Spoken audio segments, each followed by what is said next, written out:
여호와의 산에 오르며 그의 거룩한 곳에 설 자가 누구인가? 곧 손이 깨끗하며 마음이 정결하며 뜻을 허탄한 데 두지 아니하며 거짓 맹세하지 아니하는 자로다. 그는 여호와께 복을 받고 구원의 하나님께 의를 얻으리니 이는 여호와를 찾는 족속이요 야곱의 하나님의 얼굴을 구하는 자로다. 하나님은 영이시니 예배하는 자가 신령과 진정으로 예배할지니라. 아멘.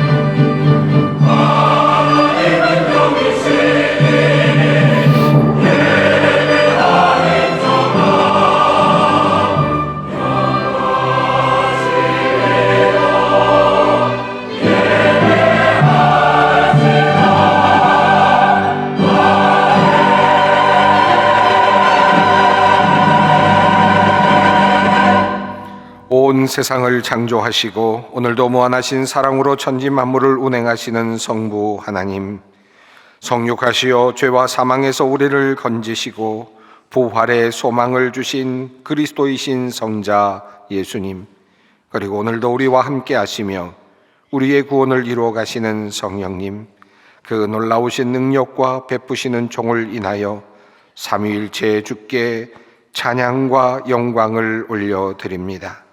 성부, 성자, 성령께 세세무궁토록 영광이 있을지어다. 아멘. 다 함께 일어나셔서 23장 찬송을 부르시겠습니다.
역사의 주관자이신 하나님, 주님의 자녀들이 예배의 자리에 모였습니다.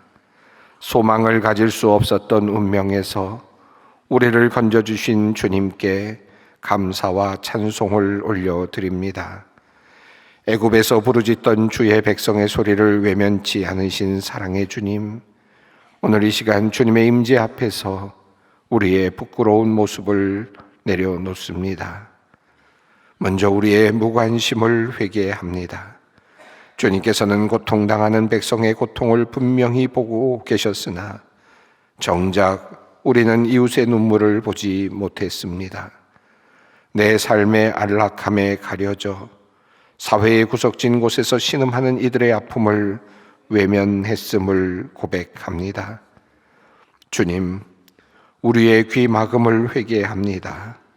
주님께서는 백성들의 부르짖음을 들으셨으나 우리는 세상의 소음과 자신의 욕망에 귀 기울이느라 주님의 음성과 가난한 자들, 연약한 자들의 호소를 듣지 못했습니다.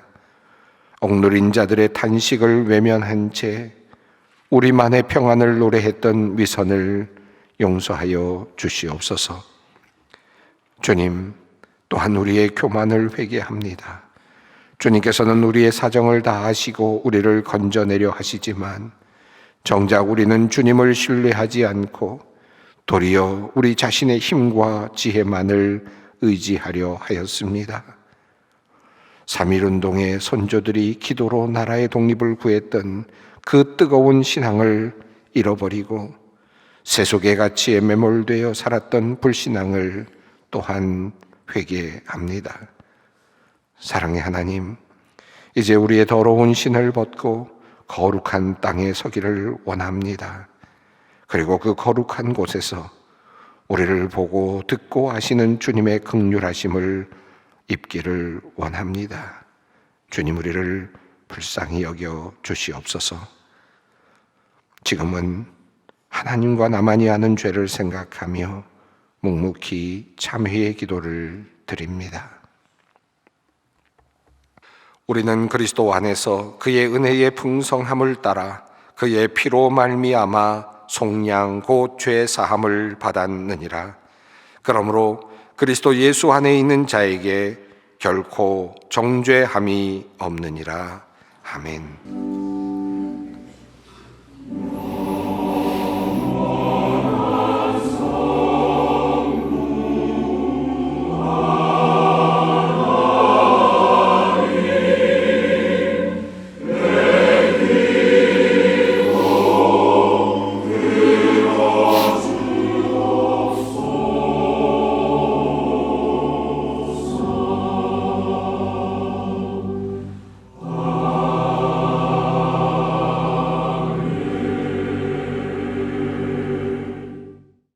하나님의 말씀입니다. 구약성경 출애굽기 3장 5절로 8절 말씀입니다. 출애굽기 3장 5절로 8절까지 말씀입니다. 이 계시의 말씀을 봉독할 때 다 함께 살아계신 하나님의 음성을 들으실 수 있기를 바랍니다. 하나님이 이르시되 이리로 가까이 오지 말라. 내가 선 곳은 거룩한 땅이니 내 발에서 신을 벗으라. 또 이르시되 나는 내 조상의 하나님이니 아브라함의 하나님, 이삭의 하나님, 야곱의 하나님이니라.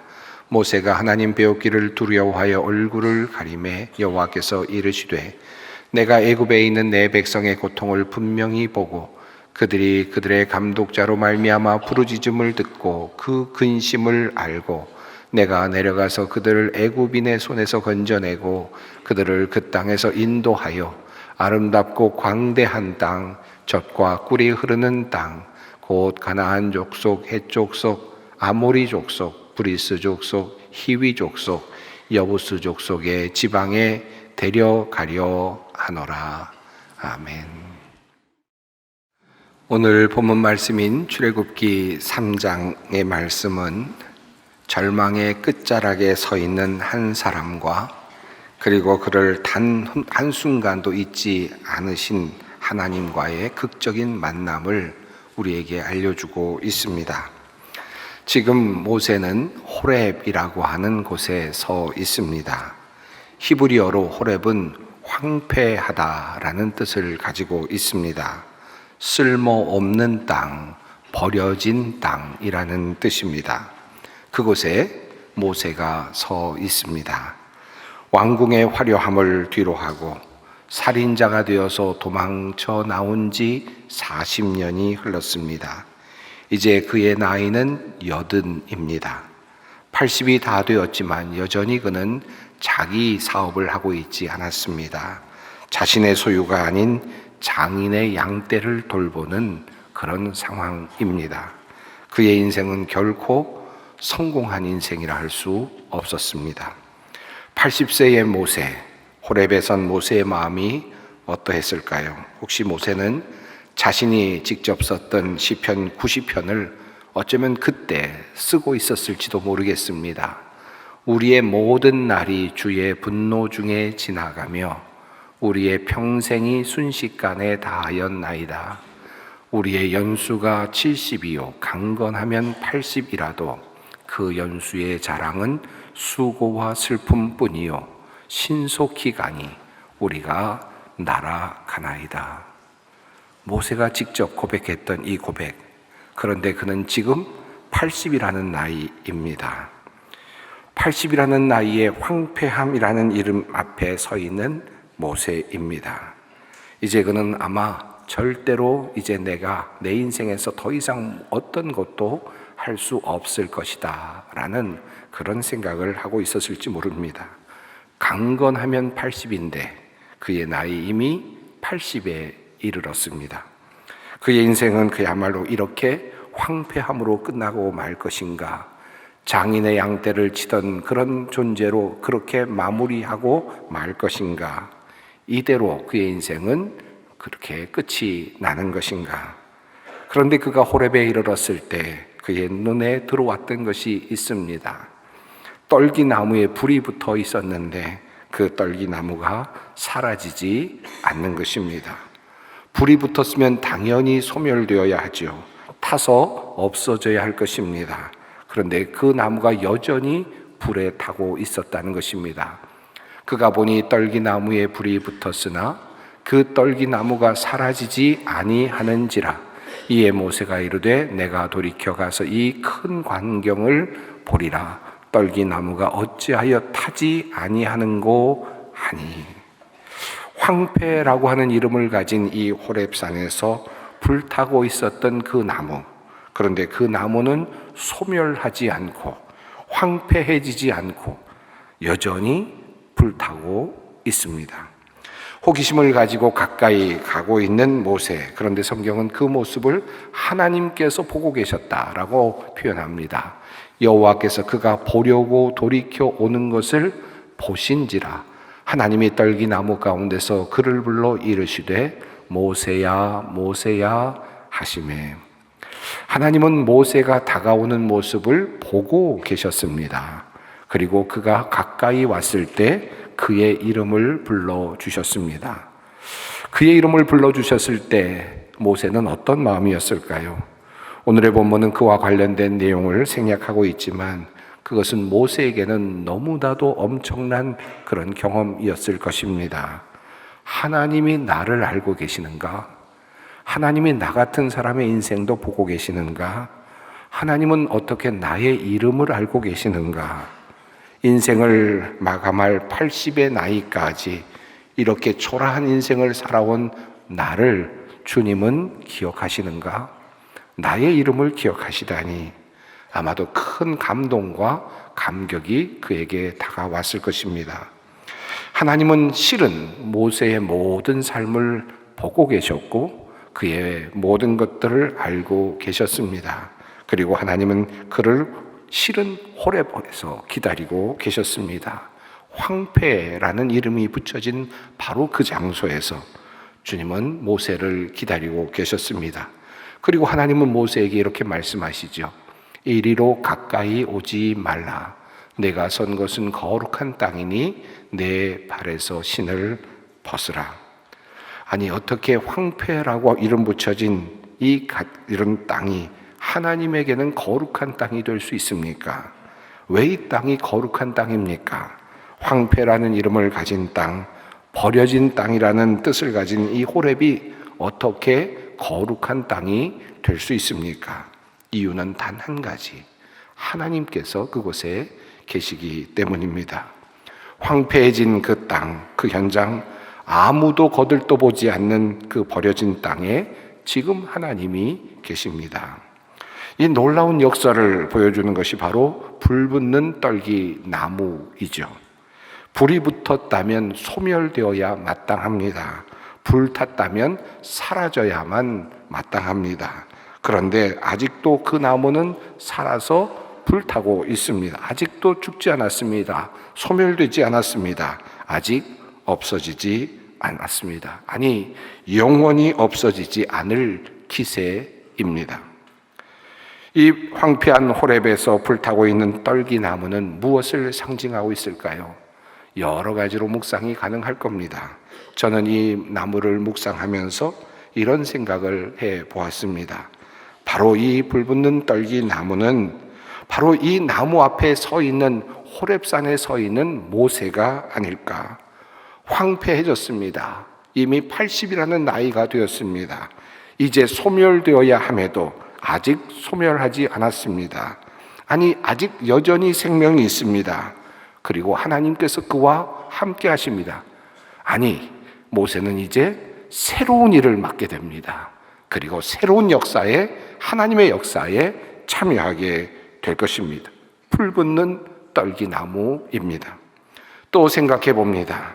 바로 이 황폐한 땅에서 불붙고 있는 이 떨기나무는 황폐하라는 이름 아래서 그럼에도 불구하고 생존하며 불붙고 있는 이 떨기나무는 이후에 주님께서 말씀하시는 애굽에서 고통당하고 있는 이스라엘 백성들이 아니었을까?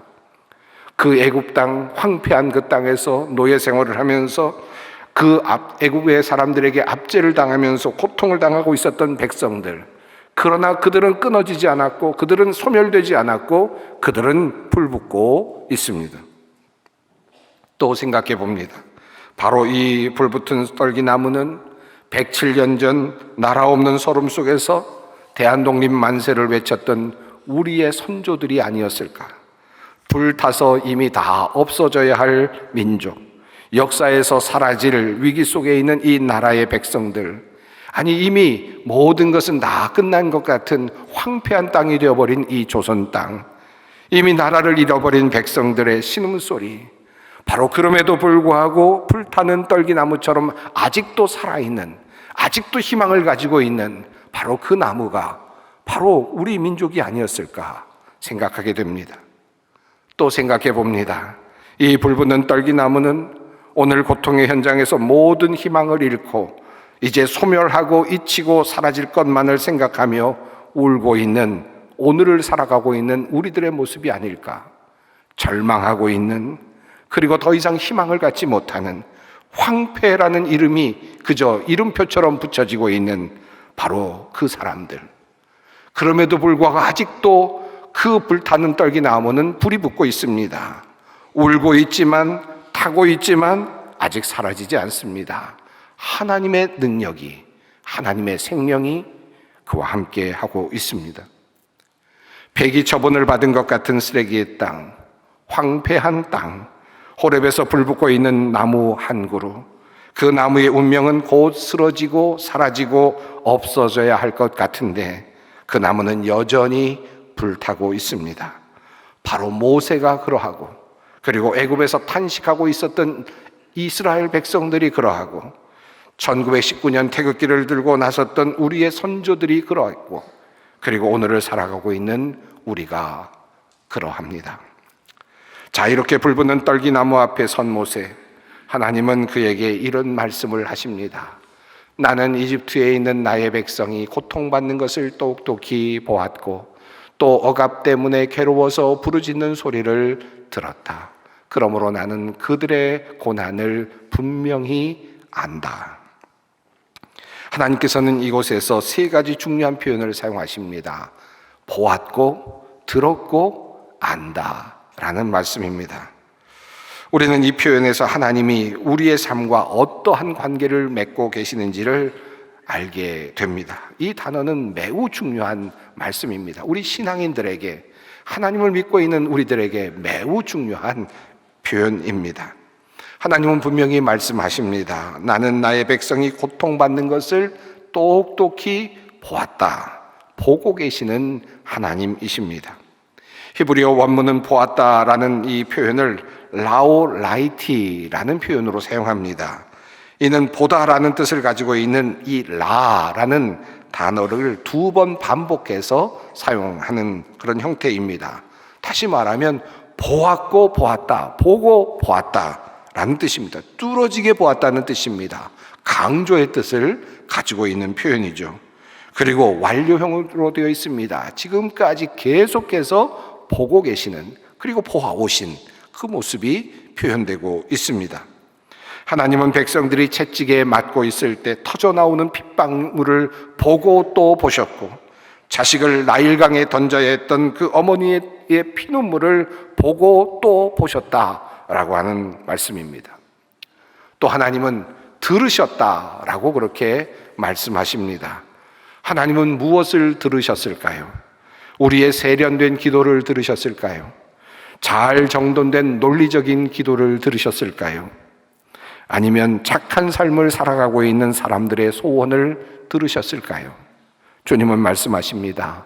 억압 때문에 괴로워서 부르짖는 소리를 들었다. 하나님께서 들으신 것은 무엇입니까? 히브리어로 체아카입니다. 뜻은 비명이라는 뜻입니다. 하나님께서는 백성들의 비명 소리를 들으셨다라고 말씀하십니다. 우리의 하나님은 논리적으로 잘 정돈된 착한 사람들의 기도만을 들으시는 것이 아닙니다. 우는 소리, 울부짖는 소리, 비명 소리를 들으시고 행동하신다라는 것입니다. 하갈이 쫓겨나서 이스마엘과 함께 광야에서 죽게 되었을 때 그들의 울부짖음을 들으신 분이 바로 하나님이십니다. 하나님의 백성에서 벗어났습니다. 아브라함의 가정에서 쫓겨났습니다. 버려진 사람과 같은 존재, 내쳐진 사람들과 같은 존재, 그러나 그들의 비명소리까지도 주님은 들으셨습니다. 그리고 그들에게 다가가 주셨습니다. 보고 들으신 하나님은 그러므로 그들의 고난을 안다라고, 그들의 고난을 분명히 안다라고 말씀하십니다. 여기서 알다라는 이 단어는 여러분이 잘 아시는 야다입니다. 지식으로서의 알미 아니죠. 부부가 서로 알게 되는, 경험을 통해서 알게 되는 그러한 의미입니다. 체험적으로 아는 것입니다. 하나님은 그들의 심장이 얼마나 떨리고 있는지, 그들의 영혼이 얼마나 짓밟혔는지 당신의 가슴으로 직접 느끼고 계신다라는 뜻입니다. 알고 계신다라는 것입니다. 여기서 한 가지 질문이 생깁니다. 하나님이 그렇게 보고 듣고 알고 계셨다면 왜 모세는 40여 년 동안 그렇게 광야에서 그렇게 그저 버려진 것처럼 살아야만 했습니까? 또 이런 질문이 생길 수 있습니다. 애굽에서 이스라엘이 400여 년 동안 종살이를 할 때 하나님은 도대체 무엇을 하고 계셨습니까? 그때도 보고 계시지 않았습니까? 듣고 계시지 않았습니까? 라고 말할 수 있을 것입니다. 바로 이 질문에 대하여 오늘의 본문은 매우 흥미로운 관점을 알려줍니다. 오늘의 본문 4절입니다. 여호와께서 그가 보려고 돌이켜 오는 것을 보신지라. 앞서 살펴본 것처럼 하나님은 이미 호렙산에 불꽃을 피워두고 모세를 기다리고 계셨습니다. 모세가 양을 치며 방황하던 그 모든 시간은 사실 하나님이 모세를 만나기 위하여 준비하시는 기간이었다 할 수 있습니다. 언제부터 불 붙는 나무가 불 붙고 있었을까요? 40년 전부터 불을 붙이시고 기다리고 계셨을지도 모릅니다. 35년 전부터 불을 붙이시고 기다리셨을지도 모릅니다. 주님은 이 황폐해진 땅이라 이름 붙여진 그곳에서 모세가 다가오기를 기다리고 계셨습니다. 하나님은 모세가 세상의 힘을 모두 빼고 자신의 모든 의지의 신을 벗고 오직 하나님의 불꽃만을 바라보며 돌이켜 오기를 기다리고 계셨습니다. 그리고 그것만을 주목하여 보고 계셨습니다. 그러므로 40년의 시간은 잊혀진 시간이 아니죠. 하나님께서 모세를 하나님의 사람으로 세공하시며 만들어 가셨던 기간이었고 그를 안전하게 보호하셨던 은밀한 보호의 시간이기도 하셨습니다. 지금 우리의 인생이 광야처럼 느껴지시는 분들이 있으십니까? 하나님께서 침묵하시는 것 같아서 두려워하시는 분들이 혹시 계시십니까? 기억하십시다. 하나님은 우리가 주님께 관심을 두기 훨씬 전부터 마중 나와 계십니다. 이미 황폐해진 땅이라는 이름 앞에 불꽃을 피워놓으시고 주님의 임재를 보여주시면서 다가오기만을 기다리고 계십니다. 주님께로 시선을 돌리기를, 그 작은 반응 하나만을 바라보시기를 원하시며 주님께서는 숨을 죽이시고 바라보고 계십니다. 조금 더 나아가 보십시다.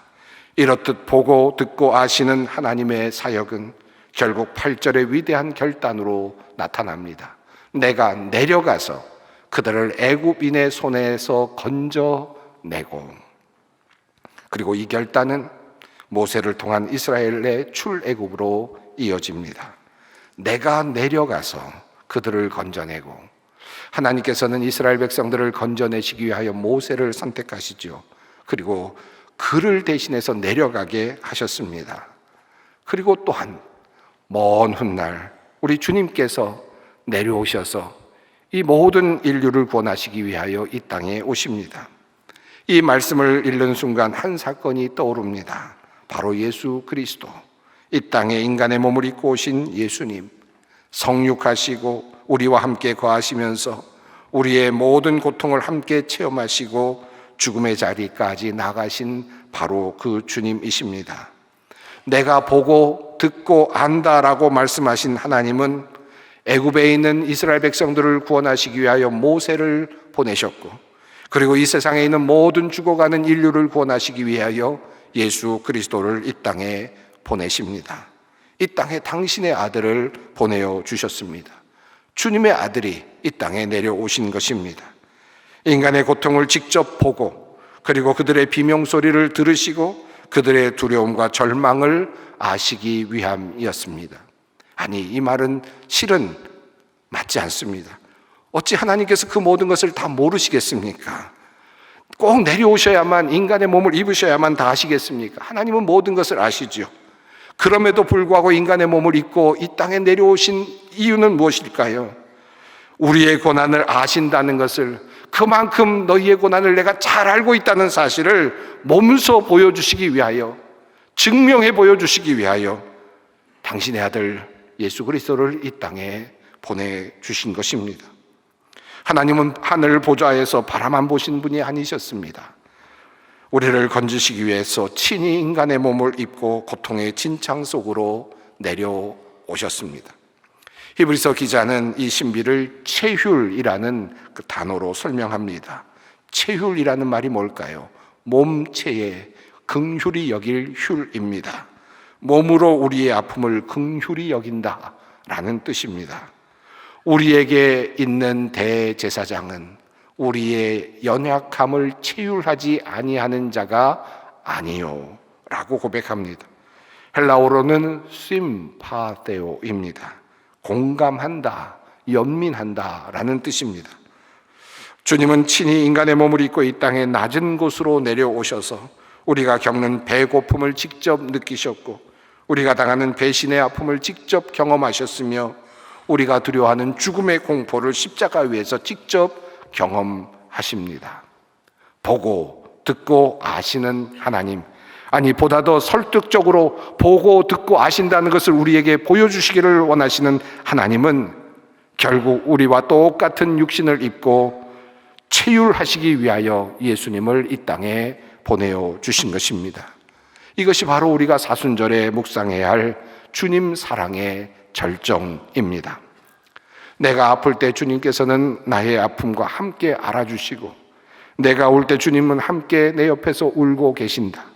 주님은 아신다라고 하는 이 짧은 말 한마디 속에는 내가 내 고통을 내가 내 몸으로 다 겪어보았기 때문에 내가 너를 도울 수 있다라고 하는 주님의 약속이기도 합니다. 이 체휼의 사랑을 보여주는 여러 장면들이 나오죠. 성경에 예수님께서 이 땅에 오셔서 체휼하시는 여러 사건들이 나옵니다. 그 중에 나인성에서 일어난 사건을 여러분에게 말씀드리고 싶습니다. 주님은 성문으로 나오던 한 장례 예식과 마주치시죠. 그 중심에는 독자를 잃어버리고 무너져 내린 한 과부가 있습니다. 남편도 잃었습니다. 그리고 하나밖에 없는 아들도 잃어버렸습니다.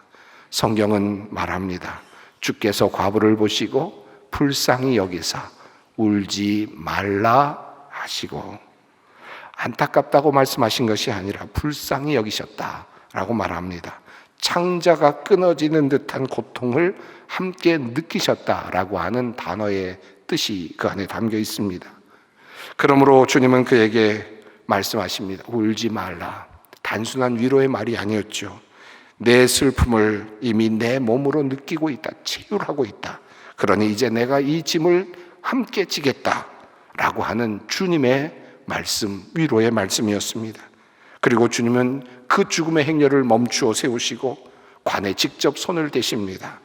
율법으로는 부정해지는 일이었지만 주님께서는 절망 중에 울고 있는 나인성 과부를 그냥 지나치지 않으셨습니다.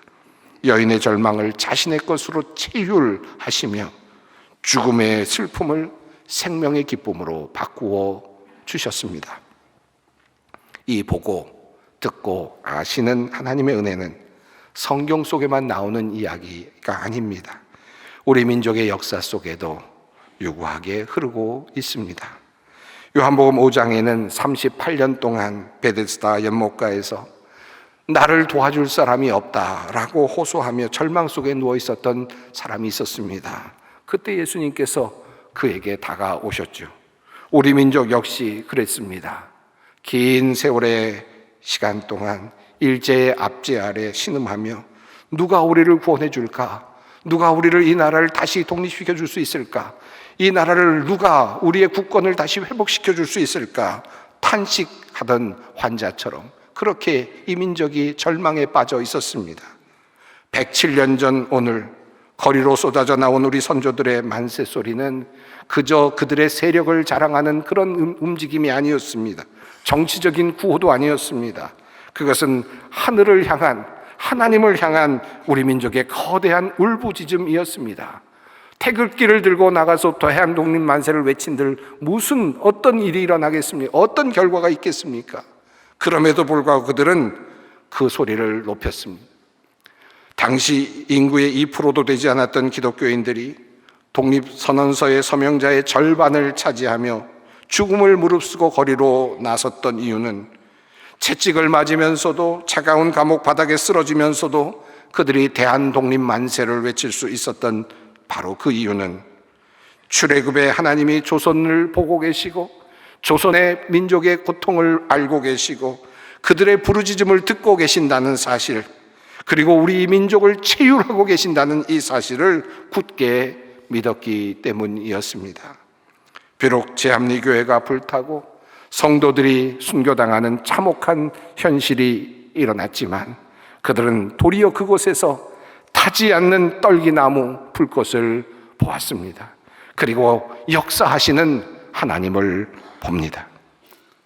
사랑하는 성도 여러분, 오늘 우리는 나라의 앞날을 걱정하며 잠 못 이루는 시대를 살아가고 있습니다. 전쟁의 위협, 그리고 정치의 불안, 분열된 국론, 경제적 위기, 그리고 국가 정체성의 위기, 그리고 다음 세대의 불안한 미래를 바라봅니다. 그리고 우리는 이렇게 절규합니다. 하나님, 이 민족을 안 보고 계십니까? 언제까지 고통스러운 현실을 그냥 놓아두실 것입니까? 탄식하며 기도하는 분들이 많이 있는 줄로 압니다. 그러나 오늘 본문을 통하여 하나님은 우리에게 분명히 말씀하십니다. 걱정하지 마라. 내가 정녕 보고 있다. 정녕 듣고 있다. 그리고 내가 알고 있다.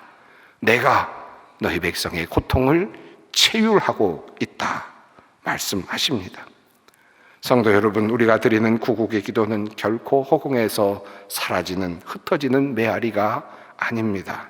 107년 전 이름 없는 성도들이 차가운 교회 바닥에 엎드려 흘렸던 눈물이 헛것이 아니었고, 그들이 들고 나갔던 태극기와 그리고 대한 독립만세 외침이 결코 허공에서 사라진 것이 아니었습니다. 우리 믿음의 선조들은 당장 보이지 않는 캄캄한 밤중에도 보고 듣고 아시는 하나님을 믿었습니다. 그리고 그 하나님께 나라를 맡겼습니다. 하나님은 그들의 기도와 비명소리를 단 하나도 땅에 떨어뜨리지 않으셨고 마침내 이 땅에 내려오셔서 해방의 역사를, 새 역사를 써주셨습니다. 아마도 오늘 우리 중에는 무겁고 큰 짐을 지고 힘들게 살아가는 분들이 많이 있을 겁니다. 짊어진 짐이 너무 무거워서 신음하고 절망하고 고통스럽게 살아가는 분들이 있습니다. 누가 나를 기억해 줄까? 호렙이라고 하는 이름처럼 황폐라는 명찰을 달고 쓰레기라는 명패를 들고 다 끝났다고 생각되는 바로 그 자리에 서 있는 분들이 있을지 모릅니다. 그 자리에 불 붙는 떨기나무를 두시고 타지 않는 그 나무를 보여주시면서 우리를 부르시는 주님을 만날 수 있기를 바랍니다. 아직 우리는 타지 않았고, 그리고 아직 우리에게는 소망이 있습니다.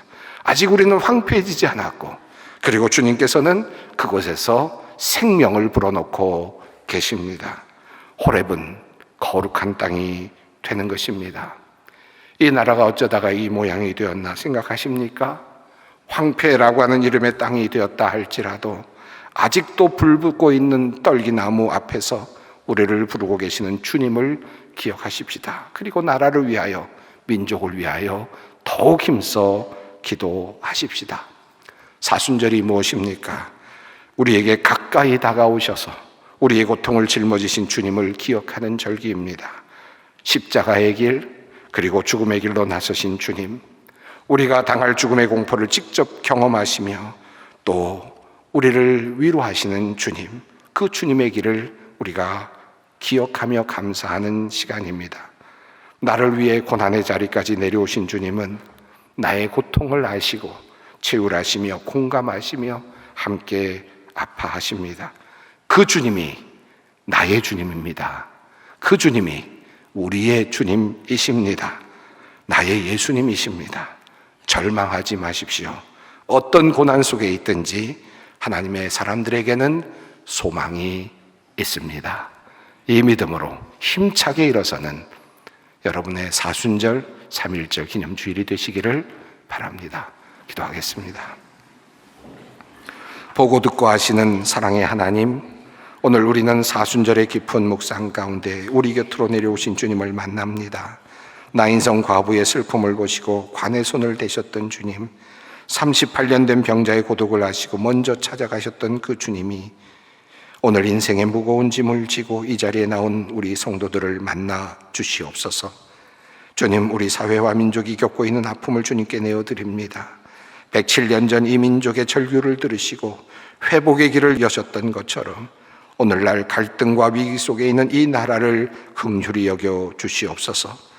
또한 경제적 어려움으로, 육체의 질병으로, 마음의 상처로 신음하는 주의 자녀들에게 내가 내 고통을 알고 내가 너를 도로 내려왔다 말씀하시는 주님의 음성이 들려지게 하옵소서.